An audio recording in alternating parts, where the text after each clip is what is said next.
If you've struggled with stress, balance, or burnout, and simply feel discouraged or even defeated, and if you're ready to move from force to flow and enjoy ultimate Zen success in your career, health, or relationships, then the Zen Success Show is for you. Your host, Carissa Sims, is an entrepreneur, corporate consultant, best-selling author, meditation teacher, and healer who has found her own Zen success. Here's your host, Carissa Sims. Welcome to this week's episode of Zen Success. Today, I have the pleasure of speaking with Ken Rohlf. Hi, Ken. Hi, Carissa. Thanks for having me. Yes, it's great to have you on my show. And it was wonderful to meet you at the National Publicity Summit. Let me share a little bit about Ken.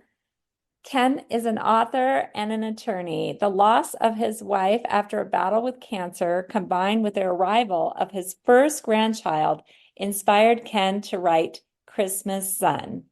He is also the author of other children's books, which hopefully he'll share today. So welcome to my show, Ken. Thanks, Carissa. Again, thanks for having me. I appreciate it. My pleasure. It's always wonderful to meet a fellow children's book author. And it's just great to inspire other children with your message. Well, tell me about your personal journey to becoming an author. Yeah, so I have written some non-children's books in the past, I guess, a little bit. And so, Tell me about those. I'd love to hear. well, one is kind of a book. I'm a big kind of a sports fan, and so it's a self-help book, but it's all sports story related information in there. And so that was probably 10 years ago that I wrote that, and then I kind of began this children's book journey, as you mentioned, after my daughter announced that she was pregnant with our first grandchild. Um, I had lost my wife to pancreatic cancer, and I knew that the two difficult days were going to be the wedding and then the first grandchild, as far as sad or emotional and difficult. And so it quickly dawned on me that at some point shortly now, we'll need to explain to our young grandson about his grandmother. And, I kind of sat and resonated with that a little bit. And all of a sudden, I'm getting chills actually. So that's a good thing. Tell the story. All of a sudden, the book just came out. I think I probably wrote the book in 2 nights. And obviously, I've sandpapered it since then and made some changes, but the lion's share of it came out quickly, and the message that I wanted to deliver was there, and I think you've read it, so it's that's kind of the journey on this children's book. And so I think my children's book journey will be directed toward my grandson and others that will come, I'm sure. But it's just kind of imposing my messages to them, I guess, through children's books. Yeah, that's beautiful. And after your wife passed away, did you ever connect with her and talk with her on the other side? I would say yes. I mean, um, I would say yes. Yeah, I visit the cemetery frequently. Um, I guess I'm not sure what you mean connecting on the other side, but she's around. Her presence is around, Yeah. clearly. Um, Everybody has their thing. Some people have cardinals. So our thing is kind of dimes. I don't know if you're aware of Oh, dimes. dimes. Uh-huh. And I've heard of dimes being messages from loved ones. one quick story is, um, well, I moved about a year ago. So the family house that we grew up in, and my kids grew up in, and we had for forever, since we were married. Um, and then I decided to move. So my daughter is now 5 minutes to the north. My son's 5 minutes to the south. I'm right in the middle. So that was the impetus for that. But in preparing for the move, we kind of got everything out of the house and prepared it for the people who are going to take it. And we cleaned our heads off. We cleaned everything, vacuumed everything, blah blah blah, 3 times over. And right before I was ready to walk out the door, I was walking in the living room and I looked down and there was a dime. And we had vacuumed that floor 3 times. And so if you say if that's a connection spiritually, then yes, for sure I have. Of course it is. Because, I also feel like chills are confirmation of like the truth or a connection with her. And Yeah. so I was just wondering if you, communicated and shared with her about the book or the purpose, behind it. Well, do you want me to share another story? I got another story. Yeah, sure. Hopefully I get through it. So in the book launched in June, and again, she's passed for 5 years now. And I wanted to have a celebration of life for her. We had not done that up to that point. So I wanted to do that.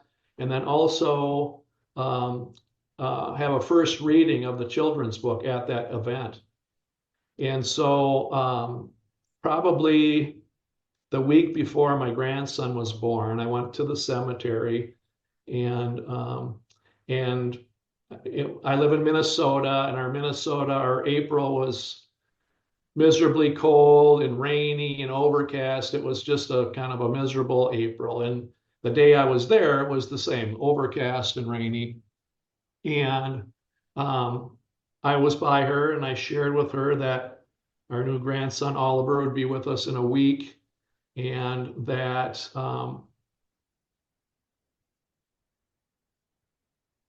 I promised to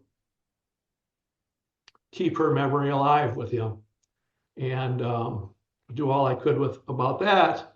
And then had this children's book that we were going to have this event for her and to read the children's book. And as I was kind of doing that thing, all of a sudden, like my head and my shoulders got like super hot.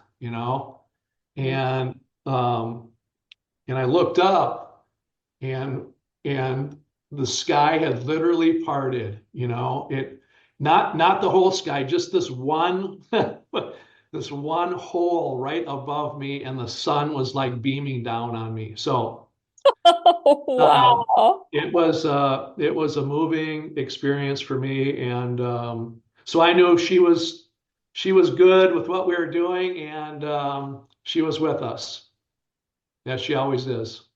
I love that story. And thank you for being vulnerable and sharing that with me. It really means a lot. It's really touching. And I think it's helpful too for others that might have lost a loved one that you can always reach out and they're not far, they're Yeah, always I would agree with that.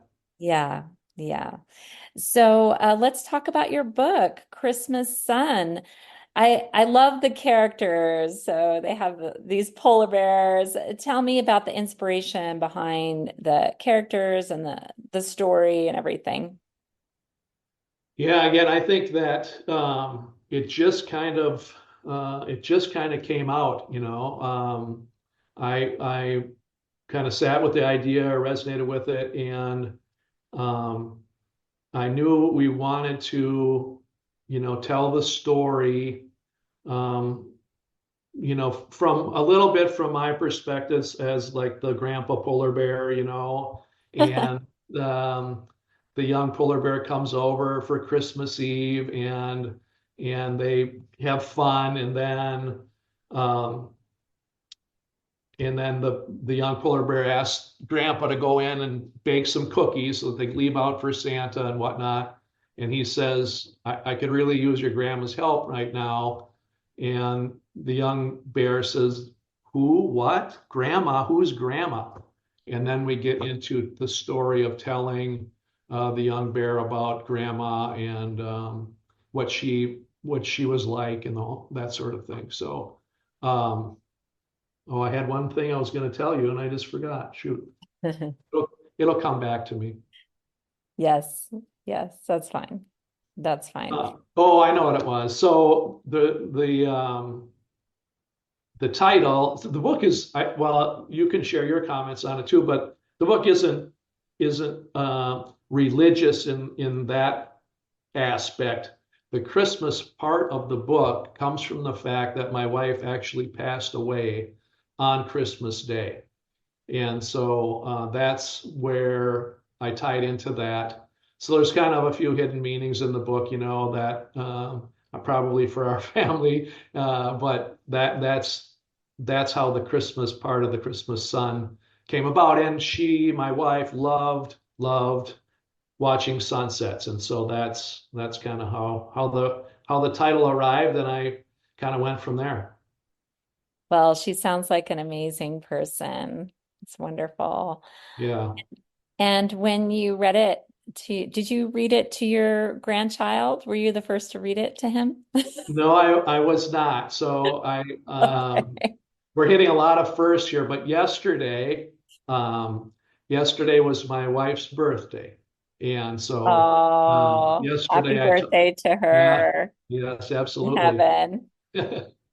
I talked with my daughter last evening and just checked in because it's always kind of a difficult day for us. But I checked in and she said she had just read the book to Oliver yesterday, and so that was a good thing.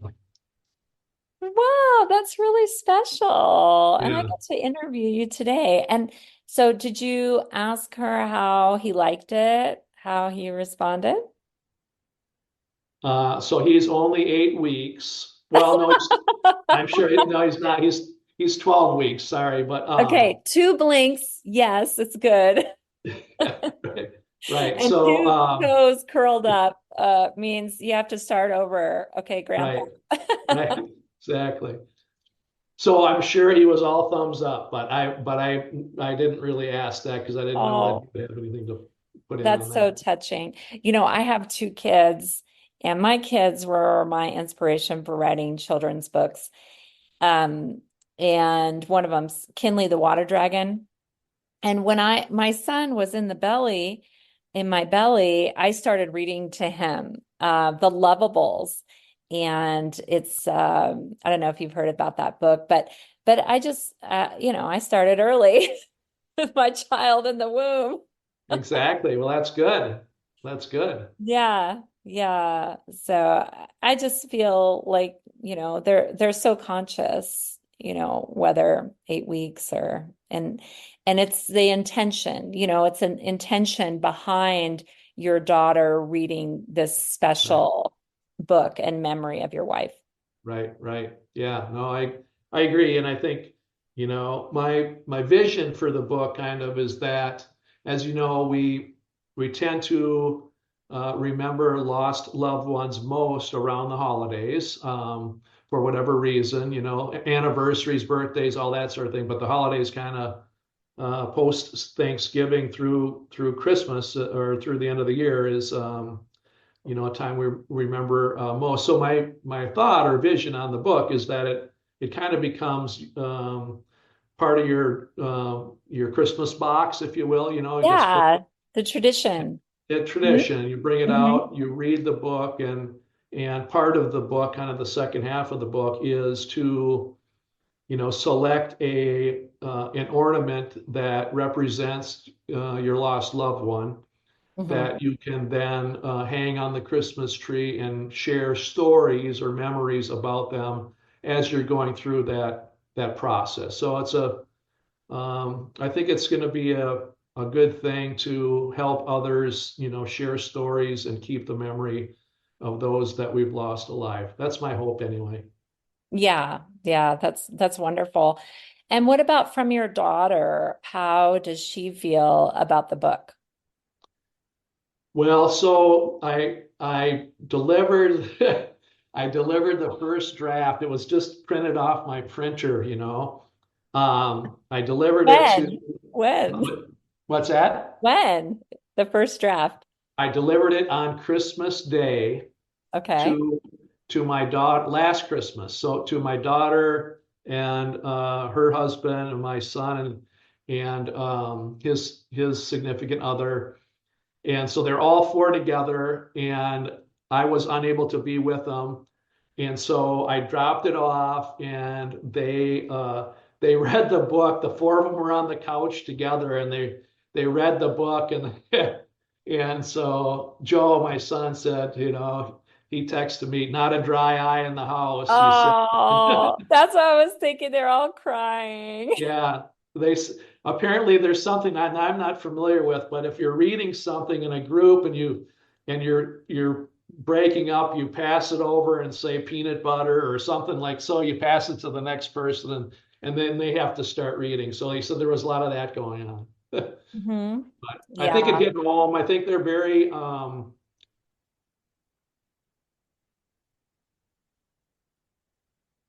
Mm.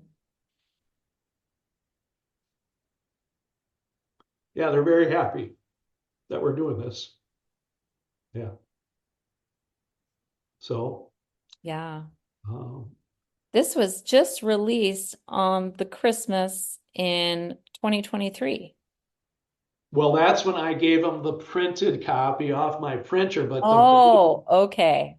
the book wasn't released till June of this year. Yeah. Yeah. Oh, okay. Yes. Now, So we're kind of hopefully, you know, trying to push for a nice release and some momentum maybe this fall or as it gets around the holidays and Thanksgiving and so forth. Christmas shopping, you know. yeah. Yeah. So Wonderful. And then you became an Amazon bestseller, number one bestseller. I did, Tell yes. me about that So process. Give some tips on your journey or if you're willing to share. yeah, yeah. So primarily it was driven by um, the folks that attended our celebration of life event. And so, you know, a lot of people bought books there and that kind of blew up the Amazon thing a little bit. So yeah, I got back and we were, a number one bestseller in Amazon, which I'm very proud of. And ironically enough, it was in a new release children's Christmas book. And so Christmas Sun was number one, and Christmas at Hogwarts by J.K. Rowling was number two. So I'm forever will have that with. I have a little sign in my office here of Christmas Sun one and Hogwarts two. Nice. You're in good company. And Yeah, exactly. and then but still it was still beat J.K. Rowling. So Yeah, right, right. wonderful. Um well, that's great. So one of those it's not necessarily a strategy because this is like you are honoring your wife and her life with a celebration of life. Um, but telling people to go online and buy the book, it helped it to become a bestseller. Is that Yeah, so I'm sorry. Yeah, yeah. So the it's really only been kind of my followers. You know, I don't have a huge Facebook following and all that, but my wife was a pretty special person. So when we had this celebration life, like 150 people came to the event. You know, that's very well attended? Yes. yeah, especially 5 years 5 years after after. she passed, and um, so yeah, and they just everybody's respected her and I had handed out stuff if you're interested in the book, here's how you do it and like a QR code. I think for your listeners as far as like Amazon tips, if you're looking at that, I would say, break it down as easy as possible for people to get your book, you know. So lead them, with a QR code right to the Amazon page, that sort of thing. And, if they're interested and it's good, I think I'm most happy that the people that have read the book have really liked it. And so I think maybe a number two is, having something that others will enjoy, so that's the other thing. The other thing I will mention, it's kind of down the weeds, Amazon, but is selecting the categories that you'll be placed in. And I don't know, are you familiar with that at all? Yeah. Yeah. I know how to do that. I know Yeah, how to do that. I did that for my books as well. yeah. So making sure, obviously, It's that critical, actually, if you want to be a bestseller, you have to. This it is is like one of the tips it that is critical. listen, this is a hot tip. That is critical. So obviously, if your book is about grief, you can't put it in mathematics or whatever. I mean, it's got to be a fit. But then once you get into your topic, then, make sure you're spending time researching those various categories so that you fall into the right one. So that was kind of a big key to it as well. Yeah, that's great. That's great. Yeah. Yeah. I remember when I was doing my book, this was about my daughter, and she was born the year of the sheep. So the book is Sierra, the super strong sheep. So she's a superhero. And so it was in the farm animal, new release children's book, farm animal. Right. And I got to be bestseller. Awesome. Because, Awesome. well, that's not the trick. It's still amazing that you get to be a best-selling author, but the category is key in making sure that you can get that designation. Absolutely. But I want to read some praise about your book. All right. Patrice Karst, best-selling author of The Invisible String, she says your book is adorable, heartfelt, and poignant. And then Philip Van Heusen says, dealing with a very difficult subject, Ken writes with compassion and love. The tradition he suggests is that one of the sweetest I have read about, and I highly recommend it for every family. So that's really nice. Very nice. And Patrice, The Invisible String, I don't know if you're familiar with that, but it's like the number one book in kind of the grief space. For kids and separation anxiety and that sort of stuff. Anyway, I just reached out to her out of the cold, and she wrote the nicest review. She read the book and wrote the nicest review. So I was very happy with that as well. That's wonderful. Yeah. That's confirmation, Yeah. that you're doing the right thing, you're on the right path, and these people are helping you, giving you praise. So, what are some of the keys of explaining the loss of a loved one to a child? Yeah, I think, statistically, 1 of 12, this is amazing to me, but 1 in 12 people, 1 in 12 young people under the age of 18 will lose someone by the time they turn 18. So that's about 6 million children or people that are under age 18 that will have lost somebody. If you expand that to age 25, like 14, 15 million people will lose somebody.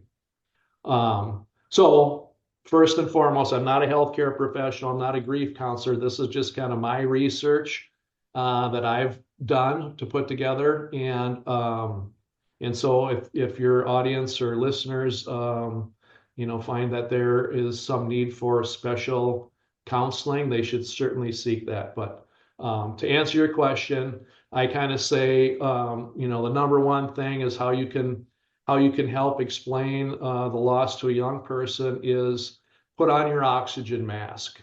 Okay, so it's much like it's when you get on the airplane, and they give you the oxygen mask speech that you need to take care of yourself before you take care of somebody else. And I think we've all probably know what that means, getting rest and eating well and hydration and some exercise and that sort of thing. So make yourself, um, as healthy as you can as you go through the process.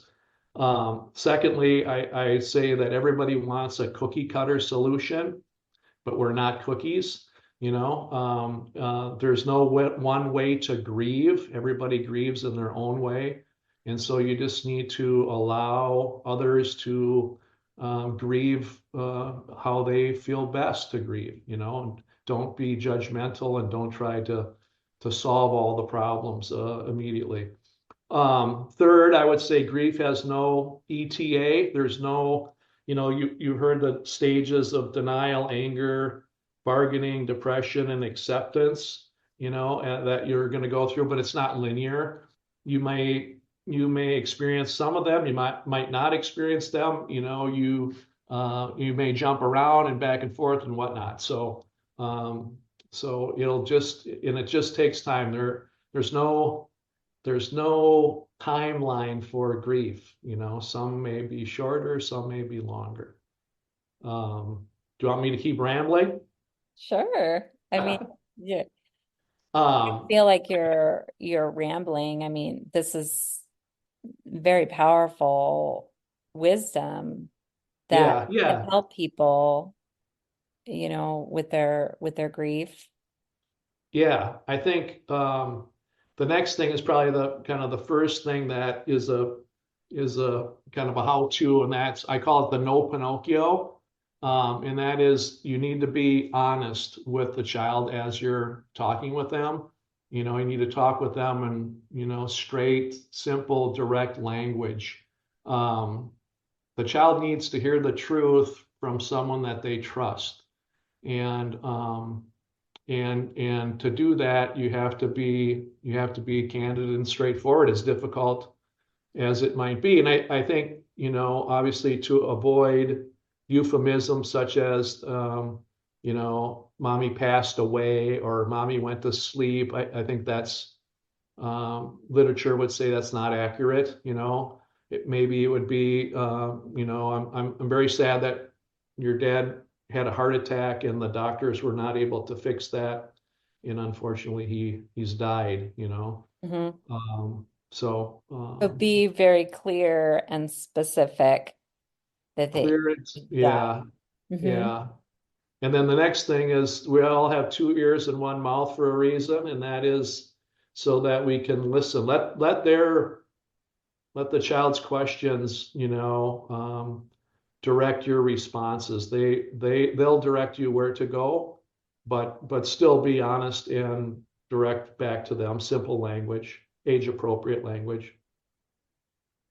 And then be prepared for repetition. The young child may hear you, may understand, but it just has to take time to process that. So, for example, the child may say, um, Dad, I know that mommy died, but is she going to be home for dinner? Hmm. And just not connecting all of what that's about. And so, maybe an appropriate response is,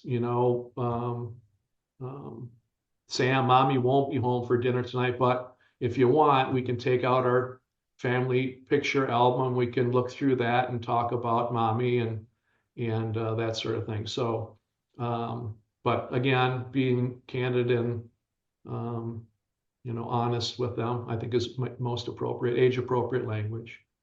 Um, Maybe the next thing would be to create rituals and traditions so that you can um, maybe that's where my book comes in a little bit, is that where you can keep sharing stories about them and laugh, remember that, how mom used to do this and, or daddy used to do that. And your dad made the best pizza I've ever ate or whatever, or, your mom really liked this song. Let's listen to it, that sort of thing. And what do you think? And ask questions and keep their memory alive.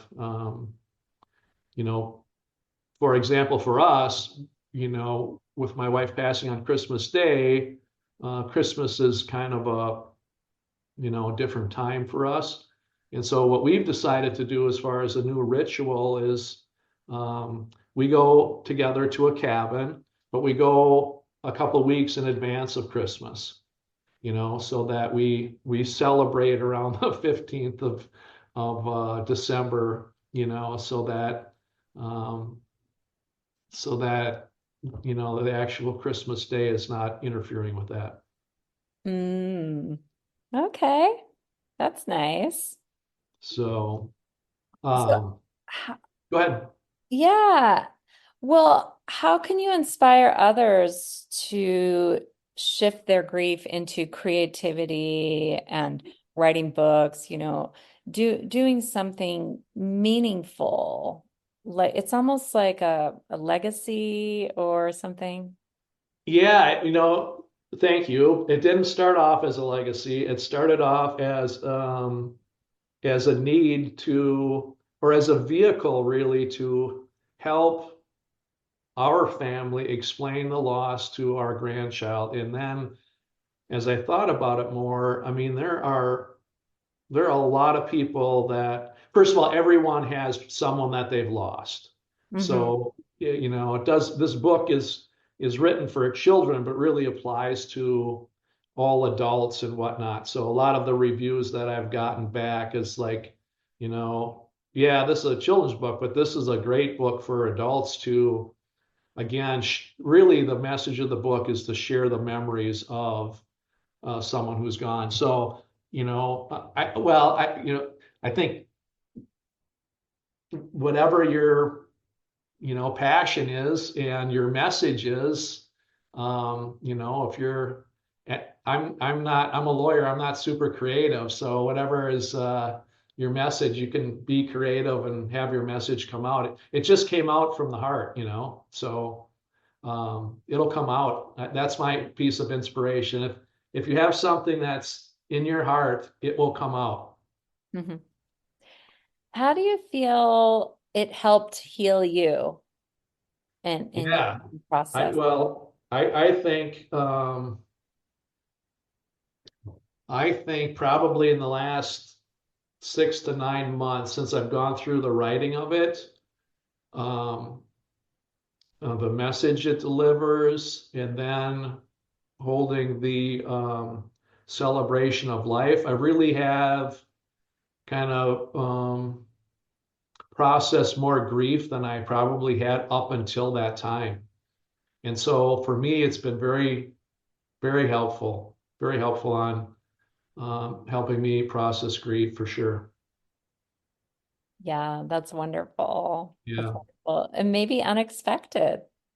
Yeah, I think totally unexpected. I did not, you know, like I say, I sat down, the book came out, then I went through the process of getting ready to print, and then all of a sudden I went through, I went through more grief healing, I would think. Hmm. So I guess, where I came from on grief is that I always was thankful, as horrible as this all was, and my loss of my wife and all that, I was always thankful for the time that we got to spend together and share together and raise two wonderful kids. And so that's the message that I went with, or that's the message that I told myself is that, uh, you know, this is horrible, but I'm thankful of the time we got to spend together. And so I did not get into some of those five grieving categories. I didn't spend time in all of them. I know that. So I was fortunate for that. Mm, yeah, that's wonderful. Well, what are some ways to ease the pain of going through the first holiday season or special day after the loss of a loved one?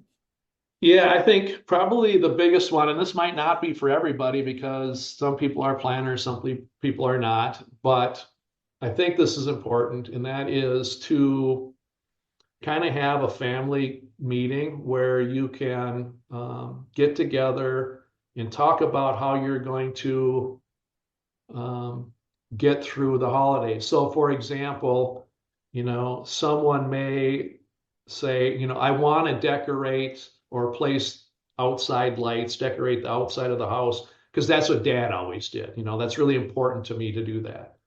Or someone might say, I don't want to do the traditional lasagna dinner that mom always cooked because that would be too hard for me, or I don't want to go to Uncle Bob's because it just won't be the same, So I think you need to get the input of everybody and understand what is really critical for them and whatnot, and then kind of come up with your plan on trying to honor those requests of different people of what they want and what they don't want, and come up with a plan of how you're going to address the holidays, because that's kind of the starting point.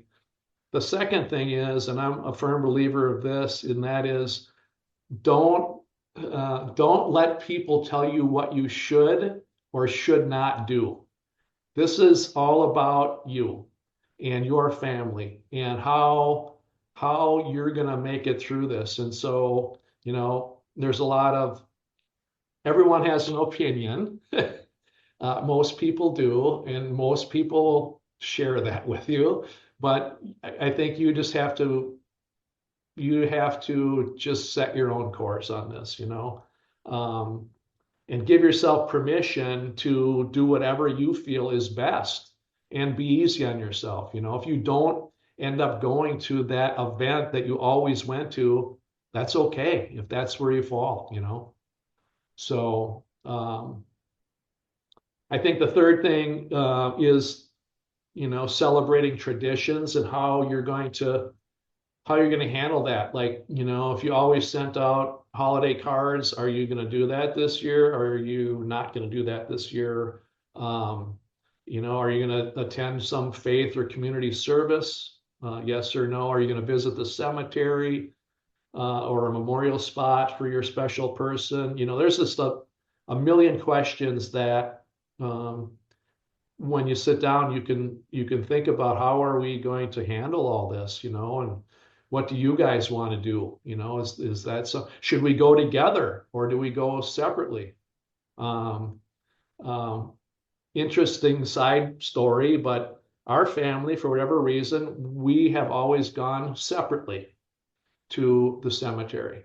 Mm. And again, right or wrong, how to handle that. No one, that's the way we decided to handle it. Last Christmas, for the first time, we all went together. And so, that was a memorable experience. But again, don't let anybody tell you how to do it. It's your decision on what to do. Hmm. So that's Yeah, what I would say about some of those things. yeah, that's wonderful. So do you still work as an attorney, and what type of attorney are you? Yes, I do. I kind of retired, so about a year and a half ago, but I still do consultant work for a large company that I do their legal work, and so all remote. It's a wonderful thing, and You didn't so have that before? No, you no, go into office. no, Oh, I was. So I was a traditional lawyer. I spent time in a law firm for 25 or 28 years, and then I went in-house to be kind of the president and general counsel for a company. And then now I've stepped down from the president's role, and I just do the legal work. So, but no, when we're even during COVID, we had different teams would go in to the office. So wow. it's very nice to work remote. I enjoy it. So that's good. And I'm a That's right. commercial real estate is my thing, banking and commercial real estate. So Oh, I that's true. never go to court or none of that jazz. So I'm Mhm. more drafting documents and that sort of stuff. Oh, wonderful. So what's next for you? Do you want to talk about your other books? Sure. So I have two other books that are written, and I just had a meeting this morning with the designer, so she'll be laying them out, and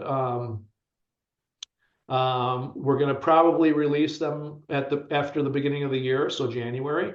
So the Hmm. first one is called is called Best Friends: Hmm. A Tale of a Dog, or a Tale of a Boy and His Dog. Okay. And the message there is the the um, the dog caring for the little boy as he's born, and then the boy gets older, and then the boy ends up caring for the dog as the dog gets old. And so it's a nice story. People who have read it have liked it. So again, my thing is to write children's books that deliver a meaningful and memorable message, so that it maybe lead to some discussion and you can have learn something from it. That's my hope anyway. So that's one. And then the other one, which is also written, and she's laying out, is called For You, I Hope. And that one's kind of directed toward my grandson, and just things that I hope that he has a chance to experience, and impart some wisdom, age appropriate wisdom, on my grandson. So, and others, hopefully. Yeah, it makes me think of that country song, My Wish for You. Yeah, yeah, exactly. It's inspiring. Well, it's been such a pleasure connecting with you, Ken, and hearing about your books, and especially Christmas Sun. And I'll put your website and how to connect with you and order your books in the show notes. Perfect. So thanks for being Perfect. on my show today. I appreciate it. Thank you for having me. It's been terrific. And I appreciate you putting that on. So thank you very much. My pleasure. Enjoy the rest of your day.